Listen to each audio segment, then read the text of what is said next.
જય માતાજી. હું ગજીબા જિલ્લો પર રાઠો. મારા હોશ હોવાથી હું આ કહું છું, ગમે ત્યારે હું મરી જાઉં, બને તો હું ઘરે જઈ સોગંદનામું કરી આવીશ. અમારી નોકરી એ ટાઈપની છે, કદાચ રજા મળે ના મળે, કદાચ મરી ગયો, હું ઘરે ના ગયો, તો મારા બા બાપુનો જમીનમાં મકાનમાં જે ભાગ આવ્યો એમાં મારે કાંઈ લેવા દેવા નહીં. અને મારે મારી પત્નીને બંધુ નથી. એટલે હું મરી જાઉં તો મારી પત્નીનો હક નહીં અને મારોય હક નહીં. મારા બા બાપુની જે જમીન જે ગરાસ આવ્યો મારી ઘરવાળીનો હક નહીં ને મારોય નહીં. કારણ મારી ઘરવાળી મારા ભેગી રહેતી નથી, એની માની ઘરે રહેશે, બરાબર. એ જમીન મકાન એને નહીં.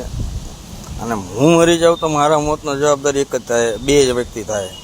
એક એની બેન કિરણબા, જે મને માનસિક ટોર્ચર કરે છે, મારા પાટલા સાડી થાય. આમ મારા સગા મામી હતા, છૂટાછેડા લીધા. અને બીજો એનો ભાણેજ જે જયપાલ, જે મને ધમકીઓ આપે, બરાબર. આ મારા મોતના બે જવાબદાર રહેશે. અને મરી ગયા પછી મારા બાપુનું કે મારું કોઈ બી વસ્તુનું હોય એ બધું મારા ભાઈને જળશે, મારી બેન રંજુબાને જળશે.